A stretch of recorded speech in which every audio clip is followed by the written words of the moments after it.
Listen, Linda, listen. Just stay up. Just one more hour with us. That's all we're asking, because we got the greatest, hottest, latest Chicago Cubs coverage this side of Wrigley Field. I'm Mr. Cubfidential, the producer. This is Cubfidential, and we got a loaded show for you. We got the Brooklyn Bad Boy hosting. We got the Rocky Mountain Rebel. We got the Pundits Pundit. We got Scott Motor City Madmouth Morgan Roth, and we're going to be rocking and rolling. Loaded show. So before we begin, like to bring him in. He's kind of been doing all right lately, you know. I don't know. Someone named Debbie beat him in fantasy football. I don't know. I'm not sure how he's feeling right now. You need an aspirin or something, or what? Wow. I got through all the sideline sports. Nobody brought that up. Drove all the way to Iowa to see the Iowa Cubs. They called the game after 3 innings, a 5-hour drive from Chicago. Drove past a place called Brooklyn, Iowa. Not Brooklyn, New York, where I am tonight doing the show from, but Brooklyn, Iowa. Drove past there, 4.5 hours to Des Moines. 3 hours, 3 innings of baseball. I don't know, but it was a great night. I want to thank the Iowa Cubs for welcoming us and having us there. We still have some great prizes to give away. So if you're watching the show tonight, definitely fill up the comments, and we could definitely try and get you some prizes. I want to thank again the Iowa Cubs for taking the time. But let's talk some Cubs baseball. So we have a special guest tonight. He's been on the show before. We have Scott Morganroth, who is down in Miami covering the Cubs Marlins series. So Scott, you were at the park tonight. Cubs won. Tell us a little bit about the game. Well, I'll tell you a little about the game, and then I'll tell you what happened before that. How's that sound? All right. Obviously, Cubs won this contest 2-1. The big, they ended up getting 2 RBIs, the 2 they needed from David Bote. David Bote had a solo shot in the 7th inning, and then he had an RBI sacrifice fly in the 8th, and that's all it took for the Cubs to go ahead and win this contest. Now, one of the most interesting parts about the 8th inning, however, was the fact that Michael Hermosillo gets on with a hit by a pitch right in his lower foot. Okay. I mean, foot injuries, when you get hit by a ball, they hurt. Okay. And then the Cubs decide to play small ball with a couple straight bunts in a row. And then, of course, that set up his sacrifice fly, and that was the difference in the game tonight. Obviously, for the Marlins, however, Pablo Lopez looked really good. He was one of the guys we talked about in the media availability with Don Mattingly. Goes 6 2/3 innings with 5 hits, 1 run, 1 earned, 6 strikeouts. They give up the home run to Bote and a hit by a pitch. So Pablo's a stud along with Sandy Alcantara. But the Cubs ended up getting a nice effort from Sampson. He goes 6 innings, factored into a no decision, and then Albert Azalea goes in for 2 solid innings of relief to pick up the win. So all in all, it was a good win for the Cubbies. Interestingly enough, though, when you look at the contest, the Cubs were 62-85. So the most they could lose going in would be 100. Now they won't hit the 100 loss mark. And the Marlins are 61-87. Well, that'll be 61-88. The Cubs lead that series, I think, 3-2 with the finale tomorrow. So 7,972 showed up for it. 79-72. What was interesting about the whole thing, though, is I talked to Don Mattingly before the game, and I asked him what was it like to go ahead and face the Cubs. He said, well, it's a big deal in Miami, but he loves to go up to Wrigley Field and face them because of the incredible tradition that they have there. So you have a manager like him that appreciates the tradition of Wrigley Field by all means, and I don't care who you're managing, whether you're a manager or player, who wouldn't appreciate Wrigley Field, one of the few iconic stadiums from yesteryear that's by itself. Now, after I was done with Don Mattingly, as I'm getting ready to prepare for my research, I bumped across Joe Girardi. Okay, I know a lot of people have talked about Joe Girardi being linked to a Cubs job at some point or another. Well, Joe Girardi right now is a broadcaster for the Chicago Cubs, and we talked for like 5 to 7 minutes. Had a good time, man. He did tell me he'd like to manage one day, but he's enjoying life, without managing. He is a full-time Florida resident, lives in nearby Boca Raton, which is about 10 minutes away from me. And he says, I enjoy broadcasting. My daughter's about ready to graduate from school. I'm almost an empty nester, so I have more time. But Joe's a good manager. manager. I don't think what happened in Philadelphia was his fault that he had pathetic pitching, whether he wore on the clubhouse or not. Nobody can still take away the fact that he is a manager last responsible for winning a world championship with the Yankees. Say what you want about his managerial style, but he does own that distinction.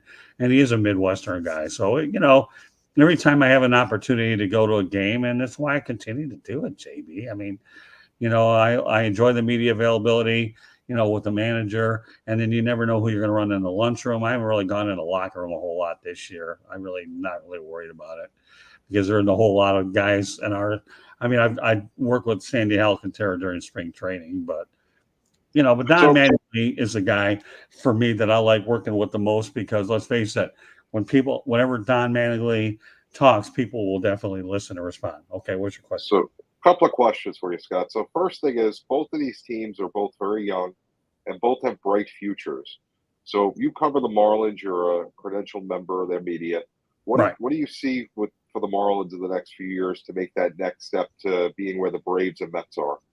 Well, the one thing I really hope happens, and I don't know yet because nobody's tipping their hand down here, I'd love to see Don Mattingly remain the manager of this ball club. If you can't play for Don Mattingly, you can't play for anybody, period. Now, with that said, the question is, does he want to stay here if they're not willing to put together a product on the field? He doesn't want to continue to be a professional rebuilder. You're going to start spending money in the right place. Everybody knows why Derek Jeter left, and we're going to spend the money. And it's hard to draw people down in that stadium because it's all the way near downtown Miami, and a lot of your fan base, it really isn't centrally located to Dade, Broward, and Palm Beach County. It's really mainly in the Miami area. What's even makes it harder to get to games is the fact that you have to pay a lot of tolls, and the parking is $15 to $20 in the garage, let alone the expensive. So, but he has to feel committed that they're going to be committed to winner. They have a lot of good young players, but they've had a lot of injuries like every club at this time of the year. So I believe that he needs to see a commitment from management and ownership to convince him, because he's on an expiring contract is what he has. Everybody talks about them being constantly rebuilding and losing. Yeah, well, it's the reality of how small market baseball is, and you don't draw a lot of people, and you continue to make calls on free agents that are maybe borderline, but you're overpaying them a little bit more to come here.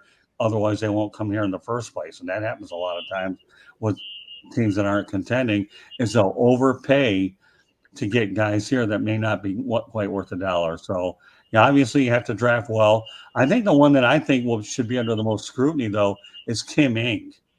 I want to see what she came in with a lot of great credentials with the Dodgers and MLB, working the Yankees. So I need to see a lot more out of her. Not so much the manager, but I need to see a lot more out of Kim.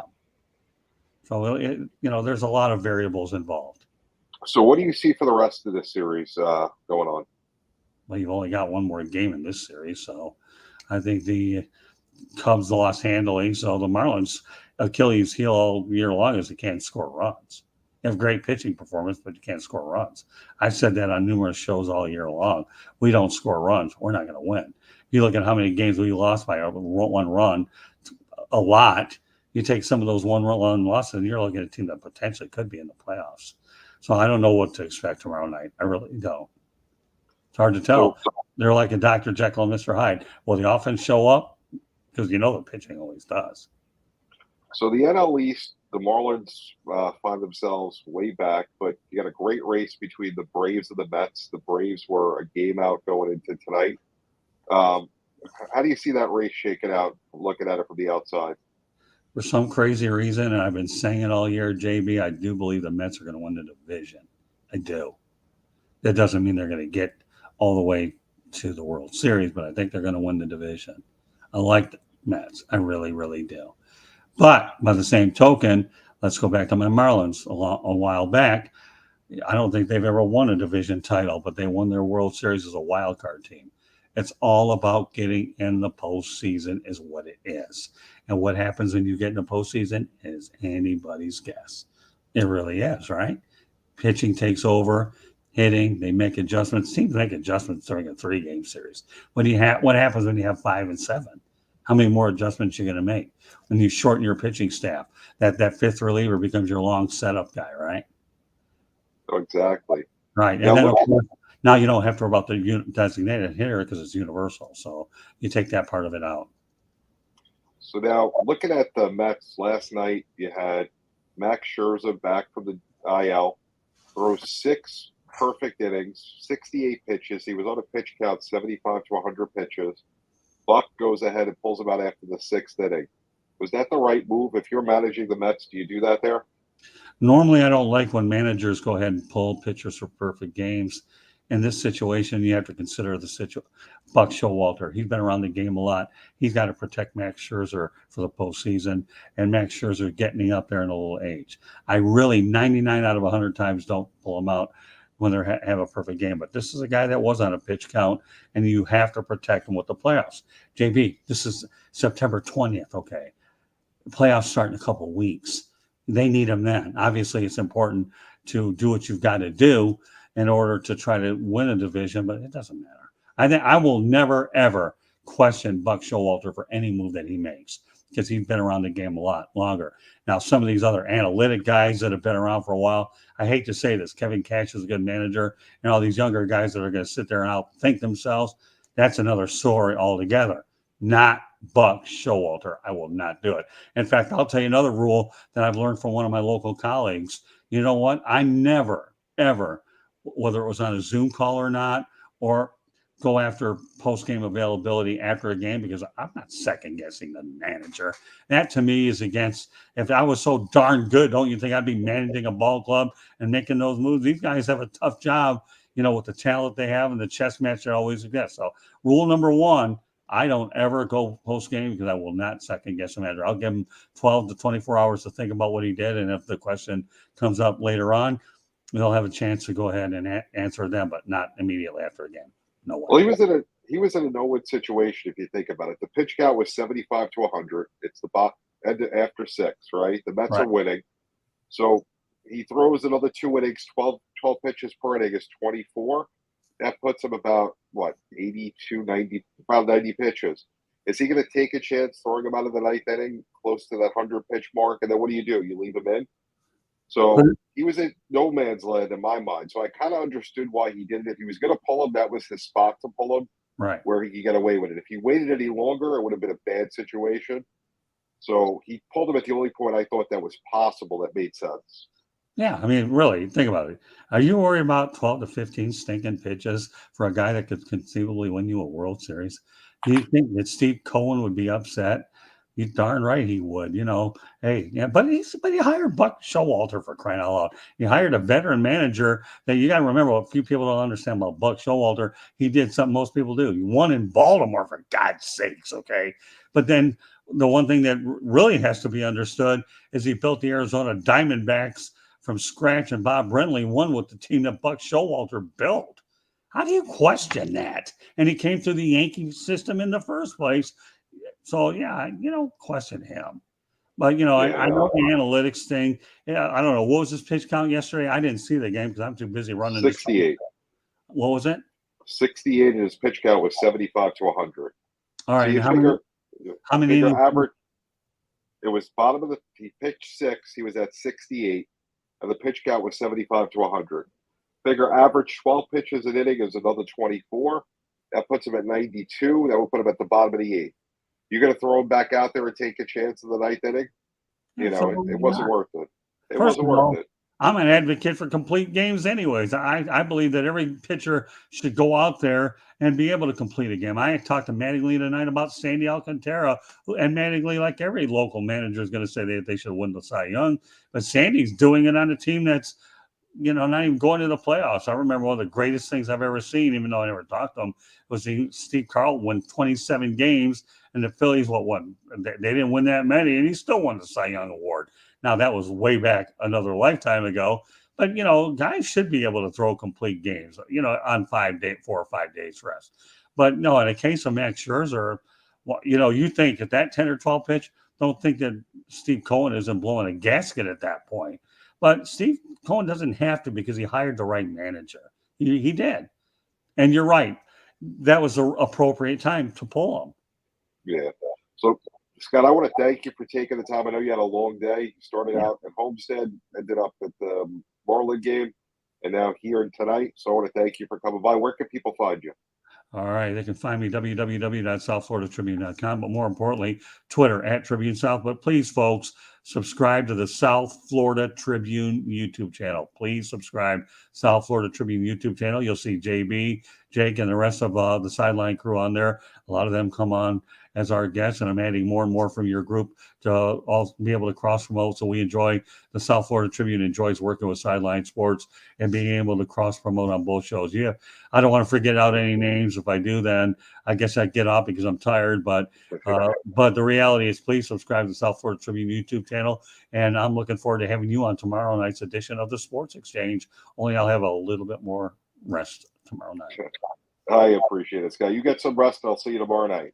Thanks for having me on, JB. Appreciate you guys big time. All right. Thanks. Bye-bye. Bye. Christopher, first of all, thanks for the comments. If you're listening right now, do me a favor on Twitter, send a DM to @Cubfidential so we can send you a prize from the Iowa Cubs. Christopher, just acknowledge that you saw this message and send a message with your address to @Cubfidential on Twitter so we can send you a prize. And Mr. Confidence, show me who's next. Oh, this guy. This guy, Jordan Long here. Hey, How's it JB. going, Jordan? How you doing? A lot better than last week at this time, but different sport. So I'll leave it at that. So let's talk some Cubs baseball. So let's start out with, we just spoke about the Mets. We talked about Scherzer. So as a student of the game, I want to stay with the Scherzer question for you. That's going to be our cover done tonight, even though it's not the Cubs. We're going to talk about that particular situation because as fans of baseball, we always put ourselves in the manager's shoes, which is why I hate the DH rule. If you're Buck Showalter, are you pulling him in that situation, and why? I have to say no. The reason why is I know he just came up. It's his first start, but you're going for a no-hitter. Go for the no-hitter. And even if you don't get it, pull him in the next inning if you have to. I just don't like pulling him in the 6th inning, especially since he was pitching so well. But, they made the decision to pull him. Yeah, I mean, like I said, I think he's in no man's land. If he goes the 7th, you got to let him go. And if he goes the 8th, you got to let him go. So if you're going to pull him there. It's the only time he could do it where he gets a pass at it. I don't like it, but earlier rather than later. I agree with you, but I also like to see the no-hitter. I'm with you. I mean, and it's a perfect game. The Mets never had a perfect game in their history. But let's talk about what was perfect. When the Cubs went into Citi Field, another beautiful stadium. It's not quite Wrigley, but if you're in the New York City area where I am, it is the best stadium as a Yankee fan. Citi Field is by far better than the new Yankee Stadium. What did the Cubs do? How did we go into Citi Field and sweep the first-place Mets, who are struggling right now? Honestly, if you look at the Mets, they seem to do this. I mean, they still have a chance to, win the division, but they seem to reel at this time of year. But you look at it, the first game, 5-2, we had five runs on 7 hits. What did they do? They didn't really do a whole lot. They had 2 runs on 8 hits. So our pitching was a lot better in that game. But then you look at game 2, it was a surprise, 4-1. I mean, I didn't expect our offense to explode against the Mets. I mean, we scored 5 runs in the game 1. Game 2, we reeled off 4 and only gave up basically one run in the 9th inning, and that was it. But if you look at it, the reason why we won that game, Rossi didn't go to the bullpen as much. He put Sampson in. He pitched 6 innings, had 2 hits, 4 walks, 3 strikeouts, had 91 pitches. So I understand why you took him out in the 6th inning. Rucker, 1.1 innings pitched, 1 hit. That was it. Then Hughes had 1.2 innings pitched, 1 hit, 1 run. It was earned, 1 walk, 1 strikeout. So basically we limited the damage. And then you look at the last game of the series, 6-3. I mean, you expected the Mets to come back a little bit, and they did. They got 3 runs, but we got 6. And you know what? In the end, we got enough offense. And for some reason, they didn't have their offense going. We outscored them 15 runs to 6. That's telling you something there. The pitching was great. So, are the Mets frauds? Are they frauds? I would say, well, they've already clinched a playoff spot. Are they frauds in the playoffs? I would have to say yes. I mean, even if they win the division, I don't see them going very far. I think they'll get out in the the wild card series. I don't see, even if they win that, they're going to go to the division series and get killed. I think they are frauds. They do this every year, though. They trick us thinking, oh, we're going to be great in May, June, July, August, and then September, they take a nosedive. So this is definitely what they do. All right. So, I mean, I know this is Cubfidential, but there's a lot of pressing baseball news going on right now. Aaron Judge hit home run number 60. As a baseball fan, does that mean anything to you that ESPN is blowing this out of proportion? Honestly, not really. I mean, 60 home runs, great. I mean, he's going for the record that Roger Maris had, but still, it's Judge all over the place. They're killing it right now. Why not see what he does in the playoffs? Yes, the regular season is great. He's had 60, but which is the most in his career, and it's obviously the second most in Yankee history, but they are blowing it a little over proportion because tell me what he's done in the playoffs. That's what matters, really. So I'm just going to interrupt you 1 second. I'll get to one point. Christopher, if you're on Twitter, first of all, make sure you follow at Cubfidential and send us a DM with your address. We have a prize from the Iowa Cubs to give away. They gave us some great things on Saturday. We didn't get a chance to do it with everything going on, with me showing everyone at the stadium. We gave away some prizes. We did have one of our Twitter followers did get a prize already, but we still have a few more to give away. So if you can go on Twitter, make sure you're following at Cubfidential. DM us your address, and I will make sure we get something shipped out to you by the end of the week. I'll send you a picture. Probably Friday or Saturday with what you've won, and I will have that shipped to you over the weekend, either FedEx or mail, depending on where you are, what we're able to get for you. But yeah, Jordan, getting back to the Aaron Judge conversation. So I mean, in my mind, Barry Bonds is the single season home run king. I don't care if you think he juiced, you didn't think he juiced. It doesn't matter to me. He has 73. Nobody else does. Roger Maris has the AL record at 61. It's an AL record. It doesn't mean anything. It's the record is Major League Baseball. And Major League Baseball, the record is Barry Bonds with 73. So to me, watching what Aaron Judge does, who cares? You know, the Yankees are playing the worst baseball in the second half at anybody, at any of the contenders. You know, they had a great win tonight, but do I care that he hits home runs? No, I want to see the Yankees win. And, you know, if he was going for 73, by all means, let's blow it out of the water. 60, which he hit tonight, who cares? Get out of here, you know?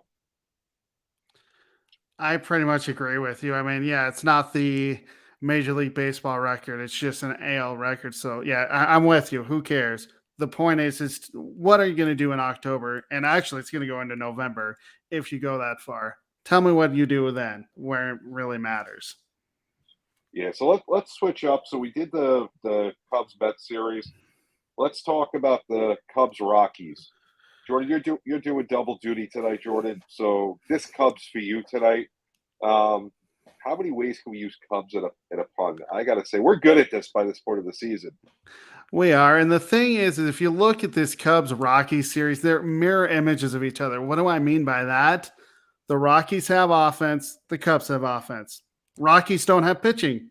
Well, we've seen that the Cubs don't have pitching. It was just one of those series where it was two bad teams going at it, and we saw it in the scores.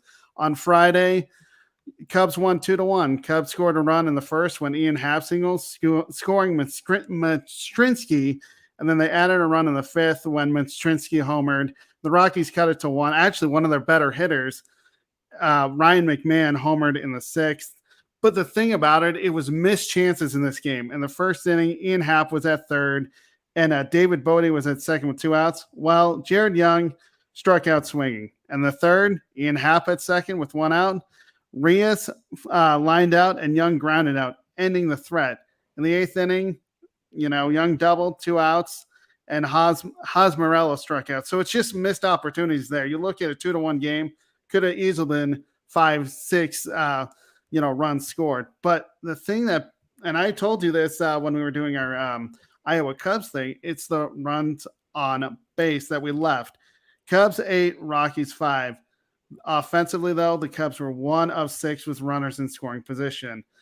The one thing I did like, though, was Stroman. Stroman, he struggled this year, but it was nice to actually see him go out and have a great outing. 7 innings pitched, allowed 3 hits, 1 run, and it was earned 2 walks, 5 strikeouts, and gave up 1 home run. The nice thing is, pitching overall, gave up 4 hits, 1 run, 2 walks, 7 strikeouts in that first game. Game 2, lost 3-1. Again, 2 bad teams going at it. Cubs got on the board first when in the 5th inning when Higgins signaled scoring Happ. But honestly, the one thing that I don't understand, and I don't know, and I see this a lot in Major League Baseball, is Rivas was out trying to score from third. I don't know if that was the third baseman coach saying, let's go, or was that his call? It just bugs me when you're out by that much.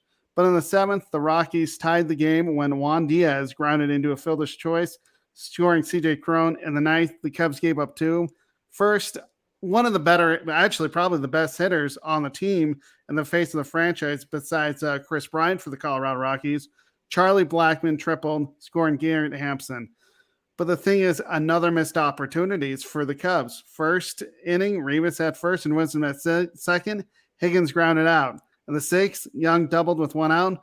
Velasquez struck out and Morel lined out, ending the inning. And the thing that I didn't understand, and we've talked about this, is when Ross decides to go to his bullpen.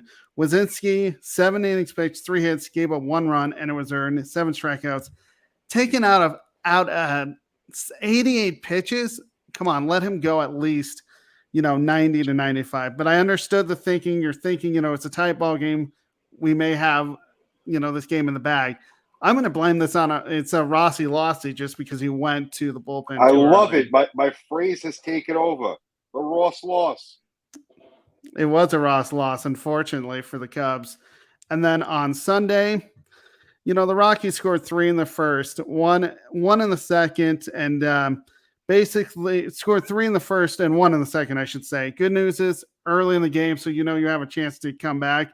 We scored 2, or the Cubs scored 2 in the third when Gomes singled, scoring Morel and Haas Morello.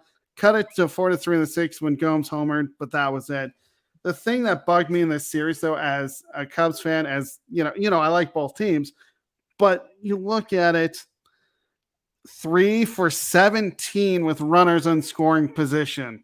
That has to change. 3 for 17. Wow. That's, I don't even know what to say. That's basically when I looked that up, I'm like, is that correct? And yeah, 3 for 17. It just shows you no timely hitting. And it's not like the Rockies are that great of a team. They do give up time, they give up hits by when they have runners in scoring position. And we just didn't have the timely hits. It just came down to that. But 3 for 17, it shows you David Ross isn't the best manager. Either that or it's just bad timely hitting. We lined out, we popped out. And like I said, we had runners in scoring position. We just couldn't score them. So, Jordan, I'm going to go way off topic now. We're going to have a little fun. My question for you is, how many takes did it take for me to get my Facebook video report up on Facebook from Iowa? I'm going to 3 or 4, I'm guessing. You are way under. I'm going to let Mr. Ubbs give his guess. I am going to tell you one take. Our producer and camera woman extraordinaire, Deb, forgot to plug the mic into the phone. So one of them I will not take blame for. I called Des Moines one time. There were many errors, and you are way under. That's all I'm going to say. And I was standing there in the rain talking about the Iowa Cubs, trying to do a live report. Jacob looks like the hosts are looking after him. Welcome to the show, Mr. Ubbs. What is going on? I was hearing you say Des Moines, and all I guess it's Des Moines for one thing. Yes. Me being the Midwestern person. Oh my! I do know. I said it wrong in one take. It was not the first take, but so the guess real quick. How many takes did it take for the live Facebook video? Oh, it'd have to be 2, but it'd have to be 2. No, no, it's not 2. Jordan said 3, and I said he's way under. How are you going to go with a lower number? Yeah, no, but okay, I say 7.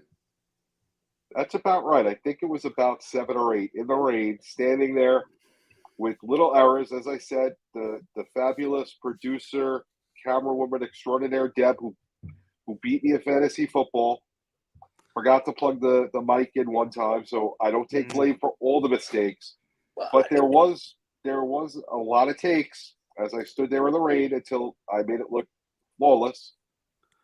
Well, dude, we saw you in the hallway of that thing. It looked like you were AOL doing the AOL from dial-up. That's true. It was slow. Listen, that's the Wi-Fi. All right, Jacob, we'll have you back in just a second. We got Jordan with This Cubs for You with Jan Gomes. So tell us a little bit about why Jan Gomes is This Cubs for You this week. Well, if you look at it, I mean, we didn't have a whole lot of offense, but he was the best hitter. 17 at bats. And he had 5 hits. Sorry, he had 5 hits or a batting average of .294. The reason why he's our This Cubs for You is because he had 5 RBIs this week. He only had 1 double, 1 home run. I know you look at the averages; it's not great, 294, but 5 RBIs, and he actually contributed to the wins against the Mets and 1 against the Colorado Rockies. Well, Jordan, we appreciate it. We're going to have you back in a few minutes for an exciting confrontation. But before you go, where can people find you? So, of course, you can find me here on the Cubfidential every Tuesday nights at 9 p.m. Mountain Time, 11 p.m. Eastern Time. I'm also on the NFL Carousel, which is at 5 o'clock Mountain Time, hosted by Eric Wilson on Alex Fleming's NFL Carousel. You can find me on the NBA Carousel, hosted by Megan Price, which will start up soon, hopefully, because basketball season's right around the corner. I have my own show, Under Review, which you can find on Fridays, or I'll load it up onto the actual YouTube here at Sideline Sports, and that'll be on usually Saturdays. As for me, I also have I write a blog that I write Mondays through Fridays at sports-scoop.com with podcasts on Fridays. So check me out. Jordan, thank you. We'll see you in just a few. Before we bring Mr. Ubbs in, Christopher Cole, please check your Facebook Messenger. You have a message from the Cubfidential staff. Please make sure you check in that Facebook Messenger. But without further ado, the one, the only Mr. Ubbs.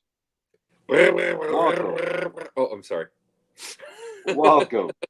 Listen, I can't help the Wi-Fi. And when you're in the bowels of the stadium showing off some great things that not everyone gets to see, because not everyone gets to go to Iowa. You know, it's in the middle of the country. Hey, some of us are on coast. Some of us are I've been high California dreaming. Yes, but you know, we got fans all over the world. So yes, if you haven't been to Iowa, you got to see a lot of the stadium. But let's talk about what we have you here for tonight, Jacob. Yes. Let's talk about the history. 1994. You know, 3 home runs off some guy named Dr. K. That was his nickname. He was a great pitcher for quite some time. You know? Yeah. Has a no-hitter, and we'll get into perfect game no-hitters in a couple If it minutes. if it wasn't for the cocaine, he'd been an all-time great. That is true. That is very true. But back then, you know, cocaine wasn't as a big deal for a lot of players back then. Not that that's really an excuse, but let's talk about, you know, the 1994 3 home runs off of Dr. K. You know, this is so funny. I think he had like 13 career homers. that's the funny part. It's one of those you had your moments, and you probably talk to your grandkids, and you probably tell them about your 3 homer day, or your kids tell them about it. or tell their kids about it, something along those lines. You had your moments. But I think he was a big-time home run hitter in Japan, though. So he played there. So, Right. see, the thing is, it fits. It always fits because every single athlete seems to have a big game. The one that don't make any difference in their life, they always seem to have a big game, whether it's a basketball, baseball, football, whatever, in game one. Because absolutely everyone's rusty. Game one, they're rusty. Game one, they're just getting their chemistry. Game one, it's all that kind of stuff. You're trying to get your pitches. You're trying to all that stuff. Yeah, that can conceivably happen. You never see the stars get the 3 home runs in the first game, but you see something like this. You see something like this, the Tuffy Rhodes or something like that. You just have your moments. Interesting. So, what do you take most out of the trip to Iowa? I wish I was there, to be very honest. But my brother told me the other day. I was playing some tennis, and he told me the other day, when something happens like that, some things just happen. Something's not meant to be. And it's like, I remember you gave me again. It's like there's different things that happened, and it's an unfortunate situation. But yeah, you told me about the monsoon. Listen, I did our show, got off of our show, did the gauntlet. I was on the gauntlet for 10 minutes. We ended at 7:58. The gauntlet started at 8 o'clock. By 8:10, the tarp was back on the field and it was pouring. The gauntlet, around 8:45, about 15 minutes before we went off the air, they postponed the game. 3 innings. 5-hour drive for 3 innings. But I have to say, the Iowa Cubs were gracious hosts. I appreciate everything that they did for us here at Sideline Sports, and especially Cubfidential. We look forward to going back out there next year, maybe even more than once. I'd have bet 14 hours for 3 innings. Yeah, so I mean, it was a bit of a drive. Woke up Sunday morning, headed back nice and early. Got back in time for in the Midwest 12 p.m. kickoffs, East Coast 1 o'clock kickoffs. But yeah, it was a bit of a drive for 3 innings of baseball. Well, you have a team to look forward to right now. Next year is your year. You're improving. That's the whole thing. It's all about improvement. Let me say this about your Yankees. Forget the 60 homers. He's going for a triple crown. Okay. He's going for the triple crown. That is enormous. And plus, I think you guys are going to still win the World Series. So okay, I'll take the triple crown, but they're not promoting it on ESPN as a triple crown race. And it's because they want to promote Ohtani all the time. They're slobbering him. And, Miguel Cabrera just won the Triple Crown a few years ago. So a Triple Crown thing, it's not as exciting as it was. Because before Cabrera, when was the last time it was done? It was ages. I think like Yastrzemski. Yeah, so, I mean, it's been a while. So, but now that Cabrera just did it, not that it's not exciting. Don't get me wrong. I'm not taking anything away from his achievements.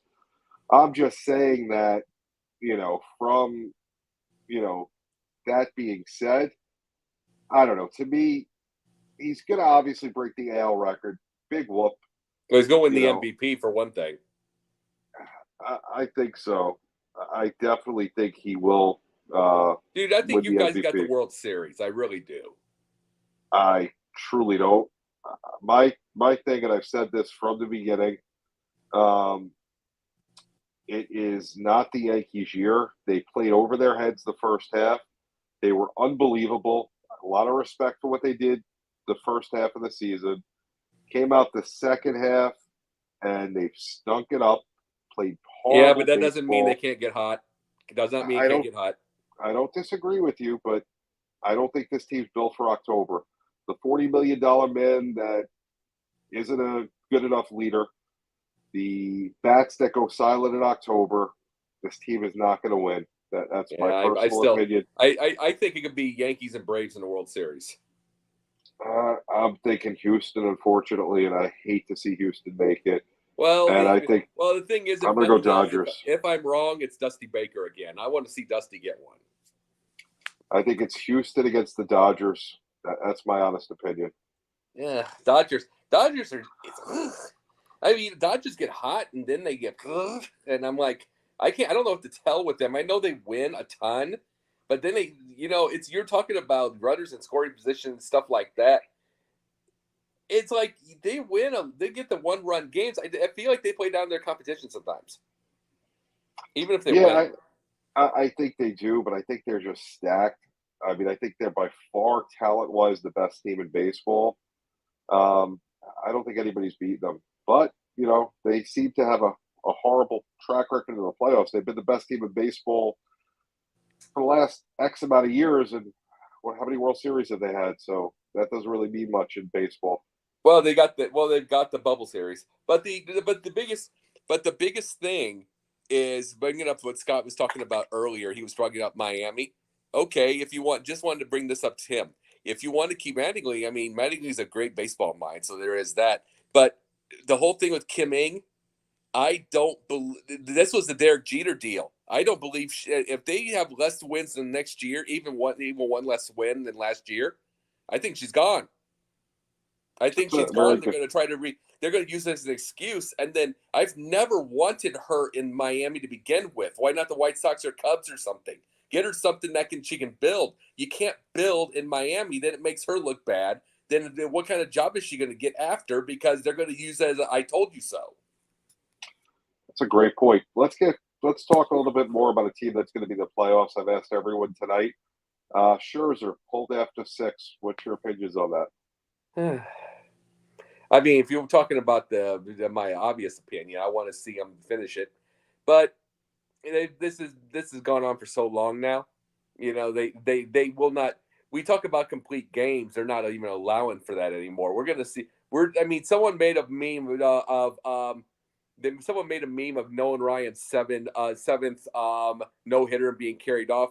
I think it was Super 70 Sports that said this is what happens if you make it through 5 innings. And that'll be about 5 years. And it's pretty true. I mean, Ricky Cobb is pretty true with that.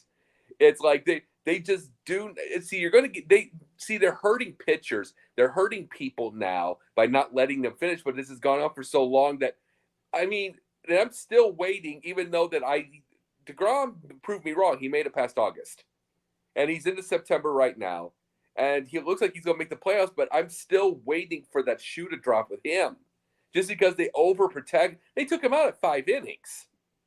Took him out at 5 innings last game. And it's like over and over and over. You're just hurting these guys. I mean, I get the fact that he came off the IL. My point with he's at 68 pitches with a 75 on the low pitch count to 100. So if he goes another inning, he'd be at 80. And then if he goes the next inning, he'd be at 92, and that's after 8. Do you really want to take a chance and put him in for the 9th inning that he goes over the pitch count if that's your hard pitch count? So I get where he's in no man's land at that time, and that's why he made the decision what he did. Do I like it as a baseball fan? I think it's a horrible decision. But, I think if there's any point in the game where you're going to pull him and you can say, well, there was so much more baseball to be played, he still had a third of the game to get through to have that. But it's still tough to see a guy get pulled after throwing 6. Well, those type of things are what hurts the game. And it's the same as the load management in the NBA. It's what hurts the game. You can't get fans interested. You can't get fans interested. It's like at some point that's got to be all this got to be acknowledged. It's like it's one of those deals where no. But here's the thing: they've gone so long without letting people have true. I mean, we're basically celebrating that Kyle Hendricks has 6 career complete games, and that's celebrated. That's probably going to be celebrated because is there going to be a complete game ever again? Really in the next couple of years. And those are the things that we're talking about. And it's like that's got to be acknowledged. But this has gone on for so long that you are hurting these arms. Do you do the old Sparky Lyle trick of way back when, where he'd come into spring training with a bunch of scar tissue in his arm and he threw it away. He would throw it and make sure it popped. The scar tissue would pop out and he'd be right. That's how I knew he was in shape. It's like I'm not saying it's going to be that primitive, but at some point, if you want to be able to get a star out of anything, you got to let these people pitch. You got to let them get some strain. Otherwise, you're going to hurt the game by continuously bubble wrapping them. So, Jacob, where can people find you? Oh, right here in my room right now. No, I was kidding. But no, what I am at is Monday nights during the season on NBA Carousel, figuring out who I'm representing. Tuesday nights this year and the next season in Cubfidential. Wednesday nights, Pundits Pundit and the Sports Exchange with Scott Morganroth. We have a doubleheader. Thursday nights with TJ Sanson with Yin and Yang. Friday, Saturdays off, and Sundays on. And the Sundays up for Basket Bros with Jay, with Will, with Dom DeRubis. And we are the Four Musketeers or something. I don't know. So we're going to keep you up here. You're going to go first. This week's Cubfidential. Put up the question, Mr. Confidence. So the question is, the Cubs sweeping the Mets will help Atlanta win the NL East crown. What's your thoughts on that? Oh, yeah, of course. Yes, it will. Atlanta is they're the defending World Series champions. That's the number one thing. Number two, we already know this with the Mets. They blow everything. That is what they're known for. They blow it. And it's like, and the biggest thing is if the in '86, if it wasn't the Red Sox, the Mets probably would have blown it, gone under the wickets. That's just what the Mets have done. And it's like, we were once known with this. We were Cubs, completely useless by September. So, but it's like the Mets. This is the Mets now that we got ours. This is the Mets. I don't know what to put with theirs. But hold on, stop. Yeah, this is Cubfidential. We will never say completely useless by September. I am going to take a phrase from the 8:30 show, the flagship show, Sideline Sports, and interrupt the confrontation. The first time ever this has happened to say you are out of order. All right. Yeah. Okay. But the Mets, the Mets are going to have their issues. They've blown a big lead already. Atlanta is getting hot. They've got healthy players. They're not having to hold their pitchers. They're not having to put them under like bubble wrap. They're not having to put them under a pitch count. They've got young pitchers. They got hungry pitchers. They got young hitters. They got everything, and they're ready for the crown, and they're ready to get back to the World Series. All right. So that was Mr. Ubbs. So he is saying that the Mets are frauds to win the division. We're going to bring up Mr. Jordan Long himself, the man, the myth, the legend. He's going to say why the Mets and manager Buck Showalter are the greatest things to slice bread and why they're going to go further in the playoffs than the Yankees. So you look at it. Yes, we swept them. That was last week. Right now, the Mets are 94-55, and they have clinched the playoff spot. The thing is they're one game ahead of the Braves, 93-55. The Braves have played one fewer games. The problem I have with this, saying that our sweep will help Atlanta win the division, that's not true. Why? Well, look at how many games are left. There are 12 games left. Ours was just a chunk of that. You still have 12 games left to decide this division. Sure, we played 3 of them. Yeah, and we swept them. And we're trying to figure out what we need to do next year. What are the Mets trying to do? They're trying to win the division. So I can't see how us sweeping them in 3 games helps the Mets lose the division while Atlanta wins it. It just doesn't make sense.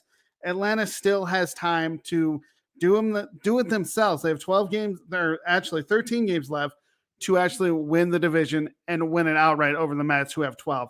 I just don't see our sweeping really helped. Yes, it hurt them a little bit.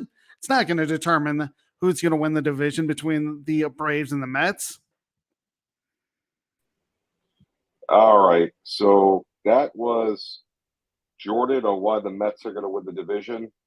Just before we go and we have their minute rebuttal, I got to ask these two guys this question because we have a couple extra minutes. Tonight, the Philadelphia Phillies and Toronto Blue Jays had a game in Philadelphia. The Blue Jays scored in 8 innings out of the 9 and won the game 18-11.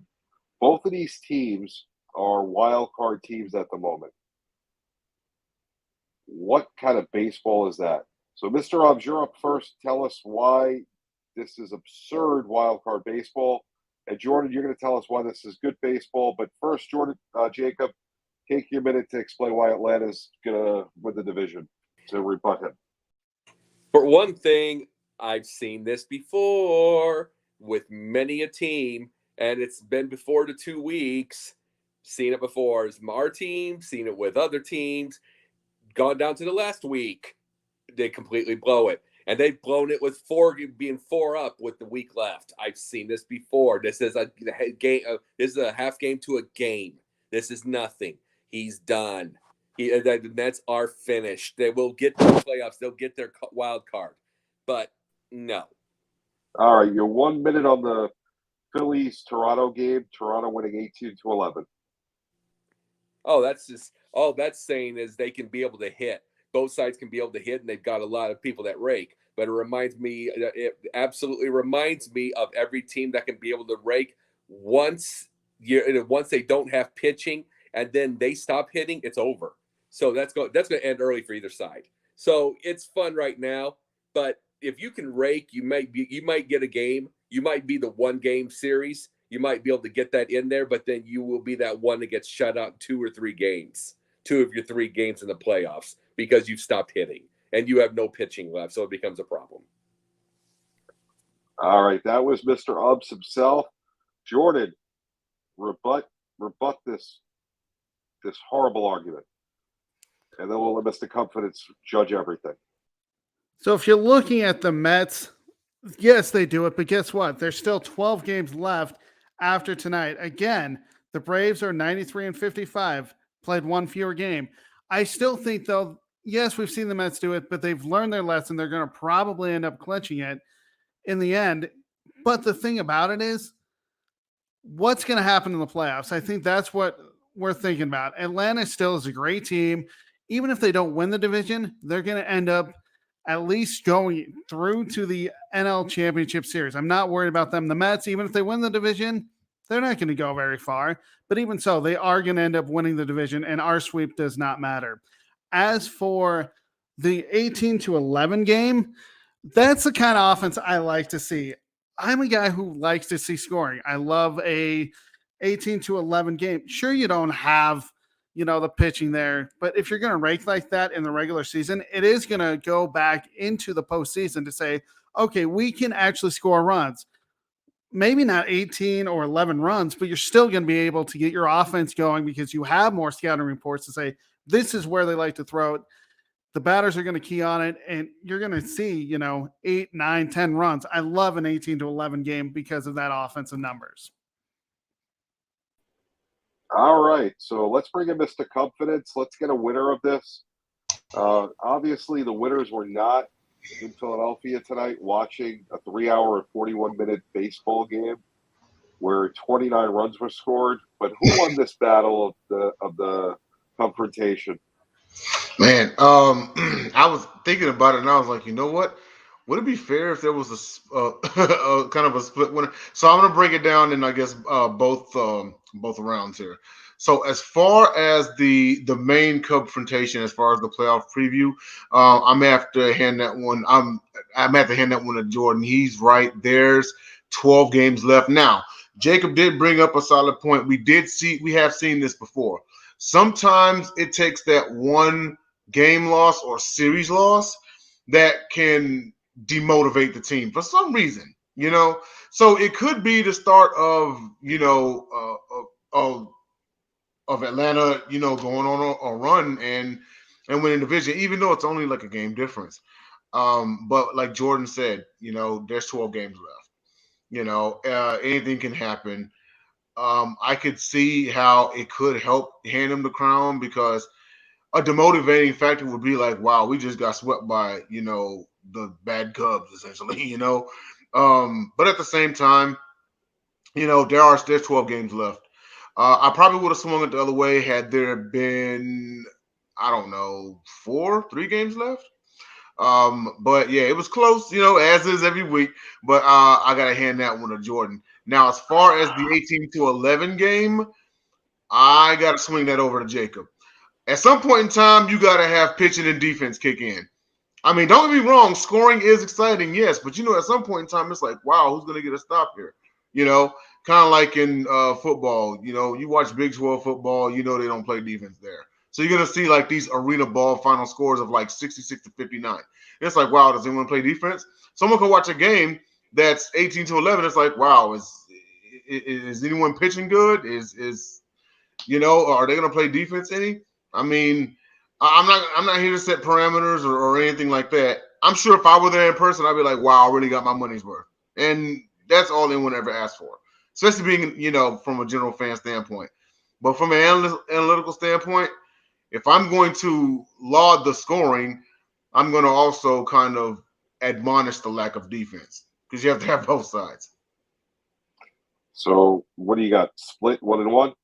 I got a split this week, man. All right, so there's no losers tonight. We're at the end of the show. Christopher Cole, if you didn't respond yet, please respond. There's a message in your Facebook Messenger. I'm going to hibernate. Sorry, he just messaged me. I'm gonna forward you his message. Congratulations, Christopher Cole, on winning the contest. So I'm going to go hibernate for the rest of this week. I will see you next Tuesday, where hopefully I do not lose again in fantasy football. But until then, this is Cubfidential. Good night.